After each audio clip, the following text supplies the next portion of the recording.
میں ریاست سے سوال کر رہا ہوں، ریاست کو اس طرح متوجہ کر رہا ہوں، آپ ریاست کی طرف سے مجھے دفاعی پوزیشن میں ڈالنا چاہتے ہیں، یہ نامناسب ہے۔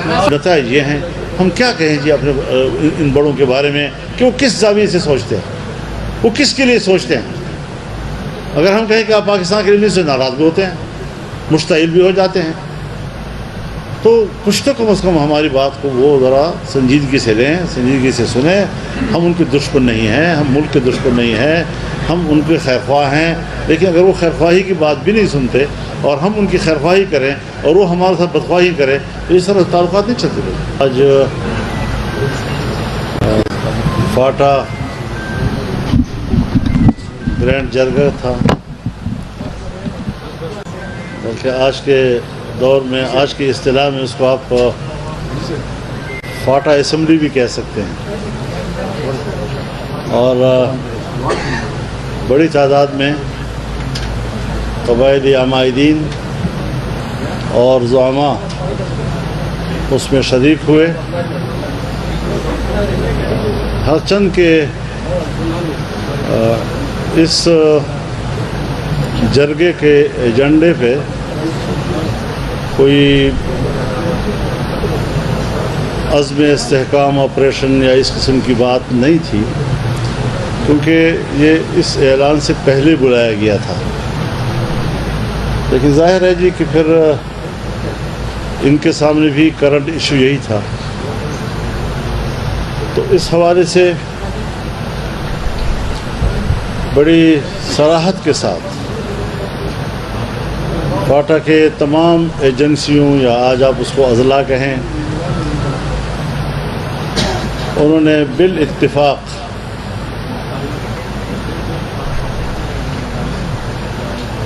عزم استحکام کو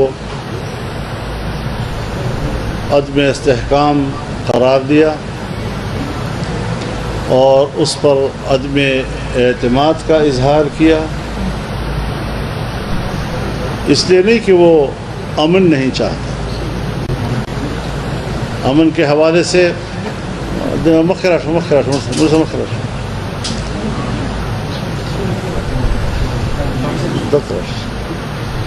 امن کے حوالے سے صورتحال اس وقت بہت گھمبیر ہے۔ مسلح گروپوں سے وابستہ لوگ ماضی کے مقابلے میں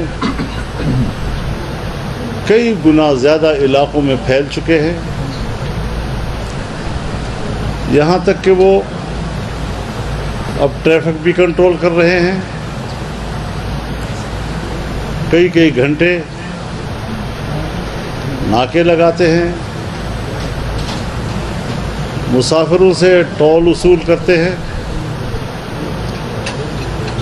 اور مغرب کے بعد ہمارے جنوبی علاقوں میں تو جنوبی اضلاع میں پولیس جو ہے وہ اپنے اپنے تھانوں میں محصور ہو کے رہ جاتی ہے، اور ان کو اجازت نہیں ہے کہ وہ تھانوں سے باہر سڑکوں پر ڈیوٹیاں دے سکیں۔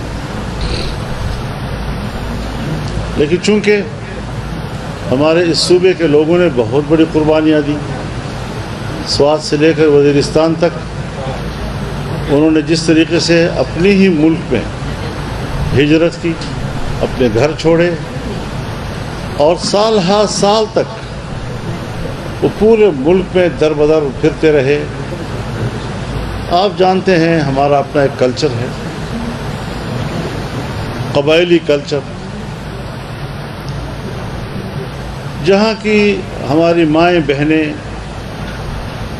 اپنے ایک محدود ماحول میں حیا اور عزت کی زندگی گزارتی ہیں،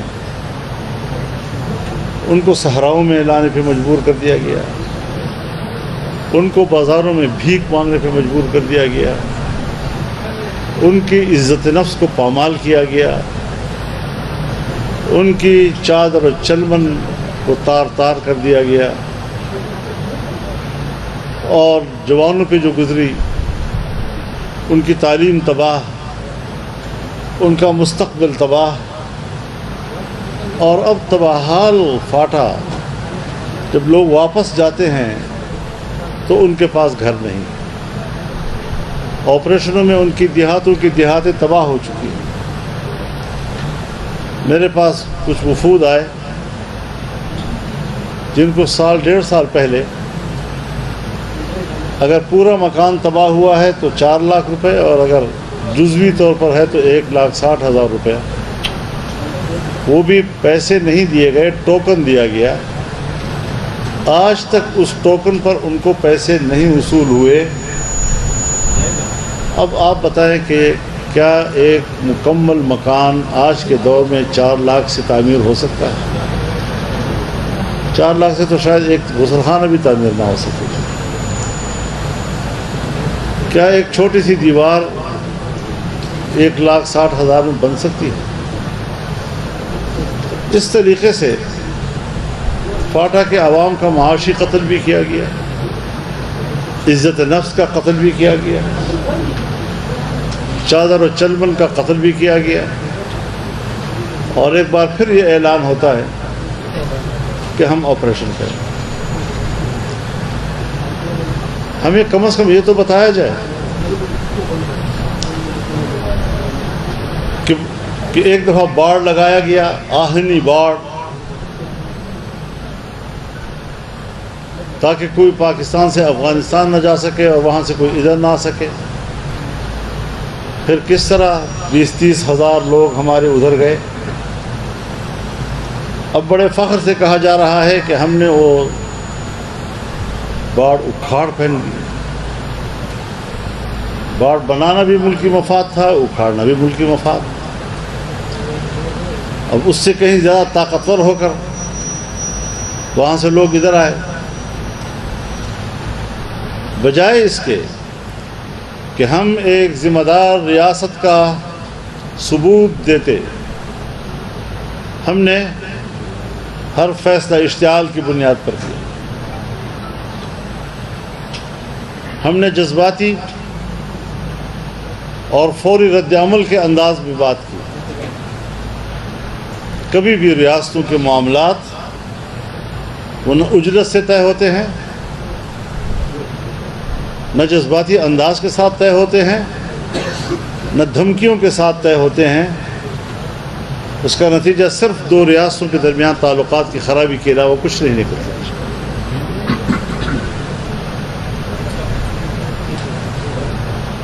ملک میں واقعات ہو رہے ہیں، اسٹیبلشمنٹ سے لوگ پوچھتے ہیں یہ کیوں ہو رہا ہے.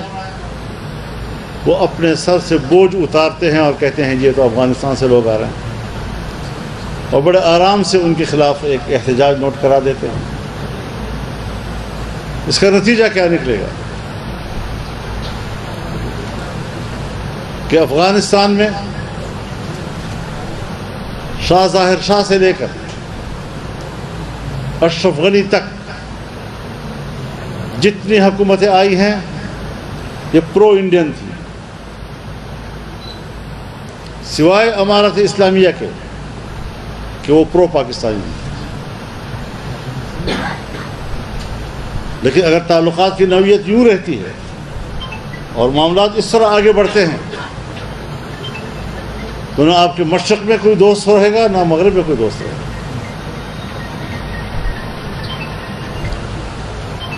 اگر ایران کی طرف سے دراندازی ہوتی ہے پھر آپ بھی دراندازی جواب میں کر لیتے ہیں، 1 ہفتے کے اندر اندر معاملات طے ہو جاتے ہیں. یہ رویہ افغانستان کے ساتھ کیوں نہیں ہے؟ تو پھر ہمیں سمجھنا چاہیے کہ افغانستان بین الاقوامی ایجنڈے کی زد میں ہے،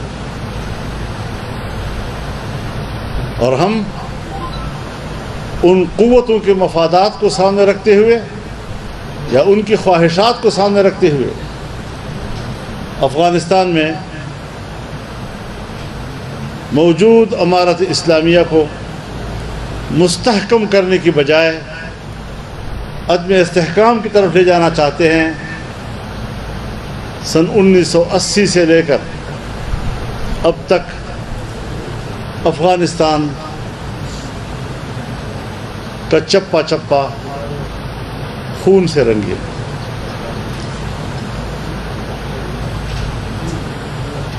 ایک ایک دیوار، ایک ایک حویلی وہ آج منہدم ہو چکی ہے۔ اس تباہ و برباد افغانستان کی تعمیر پاکستان کے لوگ بھی سمجھتے تھے اور افغانستان کے لوگ بھی اس امید میں تھے کہ اس کی تعمیر میں پاکستان تعاون کرے گا۔ پاکستان نے بھی کہا افغانستان کا استحکام ہمارے فائدے میں ہے، اور انہوں نے بھی کہا پاکستان کا استحکام ہمارے فائدے میں ہے۔ اتنی بڑی امیدیں جو دونوں ریاستوں اور ان کے عوام نے ایک دوسرے کے ساتھ وابستہ کی تھی، کس قیمت پر خاکستر کی جا رہی ہے۔ اور چونکہ میں خود گواہ ہوں اور الیکشن سے پہلے میں نے 1 ہفتہ کا سفر کیا اور تمام شعبوں میں باہمی تعاون پر میں ایک کمٹمنٹ لے کر وہاں سے آیا۔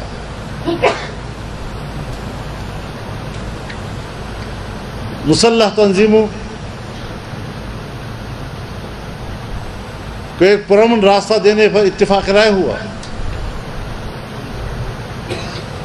اس کے لیے ایک میکینزم طے کرنا تھا۔ وہ ساری محنتیں کہاں ضائع ہو رہی ہیں؟ کیوں ضائع ہو رہی ہیں؟ یہ تو ایک غیر ذمہ دار ریاست کی علامت ہوتی ہے جب اس سے بنی بنائی بات بگڑتی ہے۔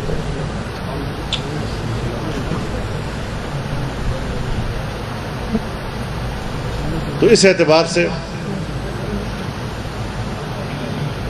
آج فاٹا کے جرگے نے اس سارے صورتحال پر بحث کی، اس پر اپنے عدم اطمینان کا اظہار کیا، اور چند روز پہلے جو ہمارے وزیرستان کے جنوبی وزیرستان کے امیر مولانا مرزا جان صاحب شہید ہوئے تھے، اور اس کے علاوہ دوسرے شہداء، ان کے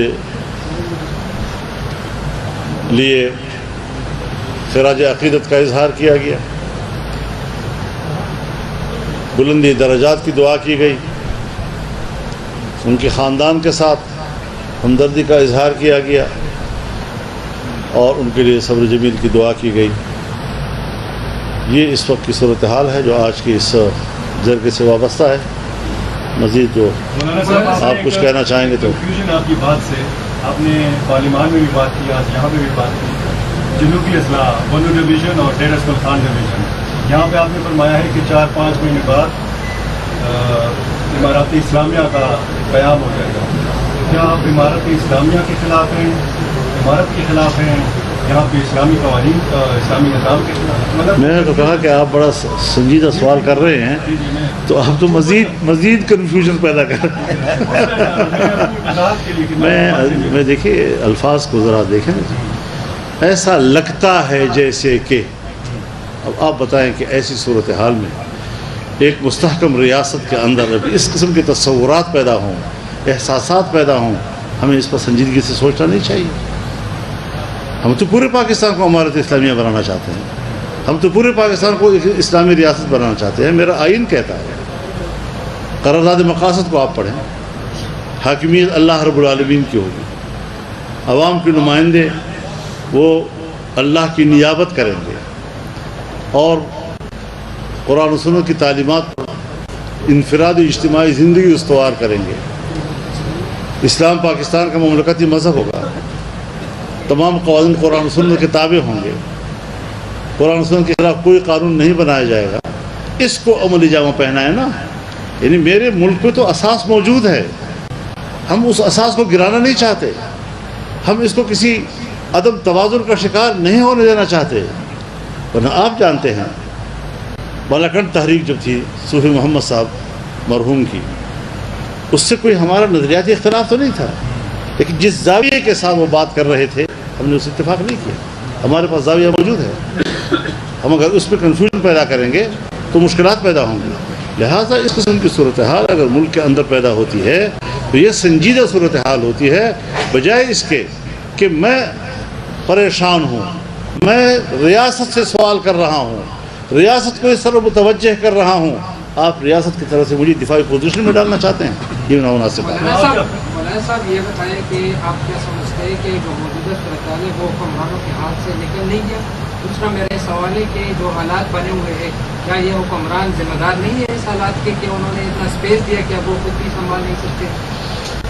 دیکھیے حکمران سے مراد آپ کی کیا ہے؟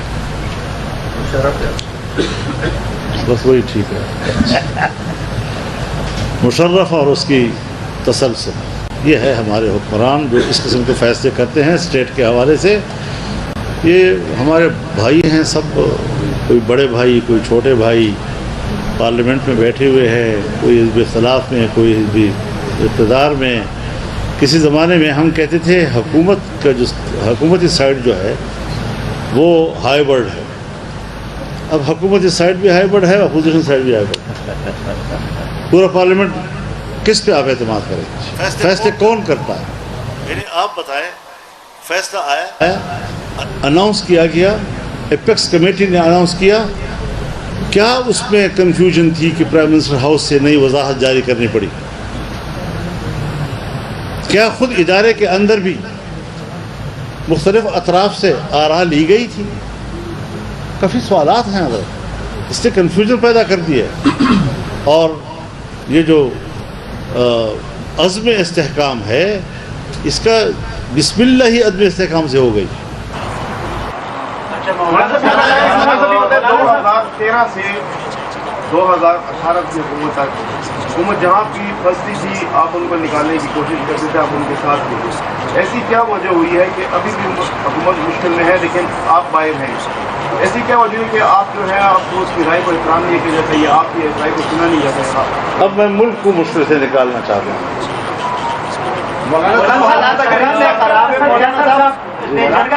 کی صورتحال اتنی خراب ہے تو اس میں آپریشن کے علاوہ اور کیا حل ہوگا؟ کیا تجویز دیں گے؟ مذاکرات کریں ایک بار پھر سے، کس طریقے سے کریں، کس کے ساتھ کریں، مطلب حل کیا نکلے گا؟ یہ میرا تصور نہیں ہے، میں ایک چیز پر تاریخ کے حوالے سے اور ماضی کے واقعات کی روشنی اور تجربات کی روشنی میں بات کر رہا ہوں کہ جس طرح ماضی کا حال ہوا آج بھی یہی صورتحال ہے۔ کس کو اعتماد میں لیا آپ نے؟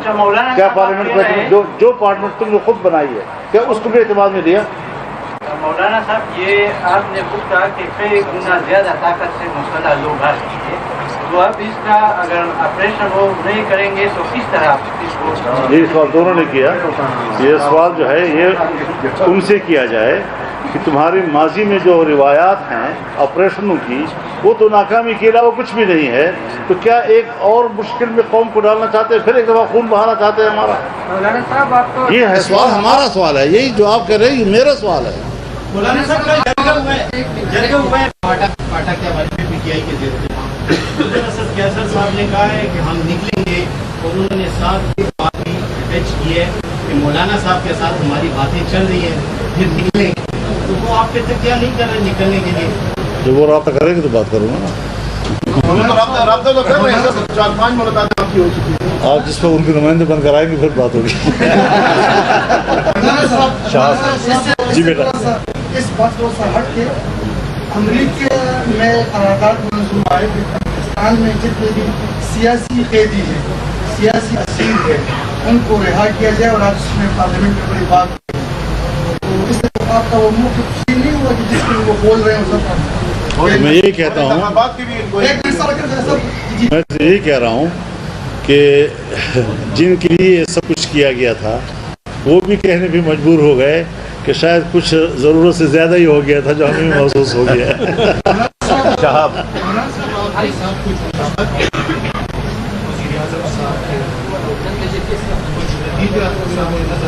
جی بالکل، ملاقاتیں تو روزانہ بلکہ ہفتے میں کئی ملاقاتیں ہوتی ہیں، ملنا جلنا رہتا ہے ہمارا، اور ان ملاقاتوں میں ہمارا ایک ہی سوال ہے کہ پہلے آپ ہمیں بتائیں آپ کے پاس ہماری کسی ایک شکایت کے ازالے کی کوئی چیز ہے، ہمارے کسی نقصان کی، سیاسی نقصان کے ازالے کی آپ کے پاس کچھ ہے؟ اگر ہماری شکایت کا ازالہ، نقصان کی تلافی کی آپ کے پاس کچھ ہے تو آپ سامنے لائیں تاکہ پتہ چلے کہ آپ چاہتے کیا ہیں۔ ہم نے تو جو کچھ دیکھا ہے، ہم تو سیاسی پارٹیوں سے گلہ نہیں کر رہے، ہم تو ان اداروں سے گلہ کر رہے ہیں جنہوں نے سیاست میں مداخلت کر کے، جنہوں نے الیکشن میں مداخلت کر کے پورا الیکشن نتیجہ اپنے قابو میں لے لیا اور تبدیل کر دیا۔ مولانا صاحب، مذہبی جماعتوں میں خصوصاً JUI کے اکابرین کو نشانہ بنایا جاتا ہے اور اس کی ذمہ داری بھی کوئی کالعدم تنظیم کی جانب سے لی جاتی ہے، اس بارے میں آپ کی کیا کہتے ہیں؟ دیکھیے، یہی تو ایک مشکل ہے جس کا نہ آپ کے پاس حل ہے نہ قرآنوں کے پاس حل ہے۔ ایک دین کی جماعت، اعلاء کلمت اللہ کی سربلندی کے لیے ایک منظم جماعت جس کی گزشتہ 100-150 سال کی تاریخ موجود ہے، اس کی پشت پر ایک جدوجہد ہے، قربانیوں کی ایک جدوجہد ہے اور کئی سو سالوں کی جدوجہد ہے۔ ان اکابرین سے جو چیز ہمیں منتقل ہوئی ہے، چاہے وہ نظریے کی صورت میں ہو، عقیدے کی صورت میں ہو، یا اس عقیدے اور نظریے کے لیے کام کرنے کے رویے اور منہج کی صورت میں ہو، یہ امانتیں ہیں اور کوئی اس قسم کی اشتعال، زبردستی، جبر، یہ علماء کی جماعت ہے۔ یہاں پر اگر ہم ان کو شمار بھی کریں علماء کرام کو تو 5 لاکھ سے زیادہ علماء کرام جو باقاعدہ فارغ التحصیل علماء کرام ہے، یہ ان دنیا کا سب سے بڑا فورم ہے۔ تو پھر کون ہوتا ہے جو کہیں دیوار کے پیچھے 2-4 آدمی بیٹھ کر ایک پہاڑ کے پیچھے وہ ہمیں اتنے بڑے علماء کی جماعت کی رائے کو اور فکر کو اس پر فتوے لگائیں اور ہمیں واجب القتل کہیں؟ تو کسی مسلمان کو، ایمان والے کو، جس کے قلب میں ایمان کا نور ہے اور آپ نے اس کو کافر کہہ دیا تو وہ واپس لوٹتا ہے اسی کی طرف۔ اس کو بھی ذرا سمجھنا چاہیے۔ قبائلی جرگے کی گفتگو کے جواب برقرار کہ قبائلی جرگے سے ہوئے درخواست ہمیں آپریشن کیا کی سر لائی عمل بسی قبائلی جرگہ اگے طور پر اتفاق رائے سرا دا دی حکومت طرفنا دا نوے اعلان یا ایپیکس کمیٹی طرفنا دا نوے اعلان دے عزم استحکام پر نمبر آپریشن دا باندے بے قراری خارق رہا، عدم اعتماد پہ خارق اور دے مسترد بلکہ دے عدم استحکام کرتا ہو، عزم استحکام نہ دیکھے۔ وہ ظاہر خبر ادا کہ فوری طور باندے خود نہ ہوئی سے نقشہ اڑاندے کھڑے دا ولی ایپیکس کمیٹے چکم اعلان پکم تفصیل سر کڑے ہو بیا سے ضرورت ہو چھ درے مرد پرائم منسٹر ہاؤس نے نو وضاحت جاری شو چھ دے آپریشن شکل بدائی وضابی نال تم کنفیوژن موجود دا، لہذا جسو پولی صورتحال دا غیر طرف واضح نہیں تلہا وقت پورے وہ دمر خبر دوی کڑے دا چھ مونگ آپریشن اگر خپل زان دفار تباہ کن بودو او مونگ دل قربانیان ورکڑی دی بیا زانون نشو بیزت کولا ہے، نشو دل لولا ہے اور بار بار مونگ امتحان ماخل ہے اور بدغ احساس سرا من فاٹا رائے وقت۔ مطلب یہ بتائیں کہ صوبائی حکومت نے جو ہے وہ APC قرانے کا اعلان کیا ہے، تاریخ نہیں تھی تو JUI اس میں شرکت کرے گی؟ مجھے نہیں پتا اس کے لیے، مجھے پتا تو ہونا مجھے۔ گورنر صاحب PDI خان کے ہیں، وزیر اعلیٰ PDI خان کے ہیں، کیا گورنر PDI خان کا ہے، IG بھی PDI خان کا ہے اور سب میرے حلقے کے ہیں۔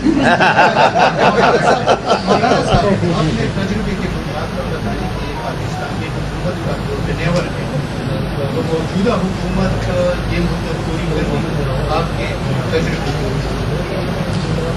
حضرت جس کو آپ حکومت کہتے ہیں میں اس کو حکومت کہتا نہیں، اب وہ مدت پورے کرے بھی تو میرے نزدیک مدت نہیں ہے، نہ پوری کرے تو میں تو دوبارہ الیکشن چاہتا ہوں، دوبارہ عوام کو حق دیا جائے کہ وہ اثر نو مینڈیٹ تو طے کرے اور اس پہ بالکل اسٹیبلشمنٹ کا کوئی دخل نہ ہو، دور رہے۔ ایک دفعہ اگر ہم دیکھیں جتنے بھی فوجی آپریشن ہیں اس کے نتائج بعد میں کچھ اچھے نہیں آئے ہیں، جس طرح یہ آپریشن درگاہ ملک کا سب سے مہنگا ترین ہو گیا، لیکن اب دوسرے آپریشن کی ضرورت نہیں پڑی۔